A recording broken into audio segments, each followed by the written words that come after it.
Уникальную находку обнаружили в Карасу-Базаре при ремонте центральной больницы. Во время строительных работ в инфекционном отделении из-под штукатурки показались элементы декора старинной синагоги.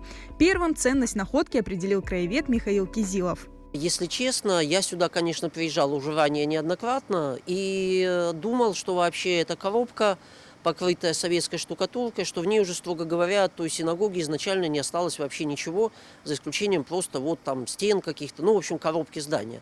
А на деле, когда строители, к их чести надо сказать, очень аккуратно сбили вот эту штукатурку советскую, из-под него действительно полезли элементы изначального здания вот второй половины XIX века. Находка поистине уникальна, ведь когда-то в Карасу-Базаре действовало 5 синагог, но они не уцелели. Поэтому найденный храм станет фактически единственным сохранившимся в городе. Я считаю, что вот самое главное, что сохранились две массивных железных звезды Давида диаметром где-то около 2 метров. Эти звезды Давида находились в медальонах в восточной стороне здания, где то есть молитвенная ниша находилась, где находился так называемый, то, что называется Арон Кодеш, то есть место для хранения свитков Торы в еврейской традиции. О синагоге известно не так много. Предположительно, она была построена во второй половине XIX века. Здание было огромным на самом деле, то есть его входные башенки, которые находились с правой и с левой стороны от входа, они были где-то высотой приблизительно в 4 этажа, да, если ходить вот из современных, так сказать, зданий. Это была действительно, я думаю, что, наверное, самая большая синагога Крымского полуострова и, безусловно, самая красивая.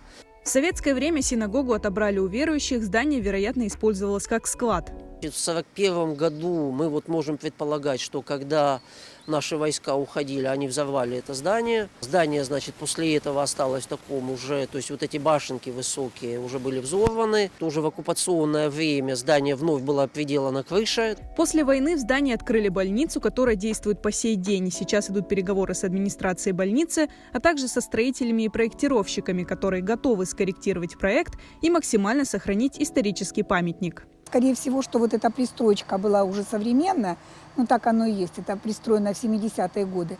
А когда входит в здание, там свод потолка и такие же элементы декора. Теперь мы хотим сохранить какие-то элементы этого старинного здания для того, чтобы, может быть, потом какую-то еще табличку сделать, чтобы сохранить эту память и эту историческую ценность. Найденная в Карасу-Базаре синагога – одна из 2 сохранившихся в мире синагог исчезающего народа. Сегодня в Крыму проживает всего около 200 крымчаков.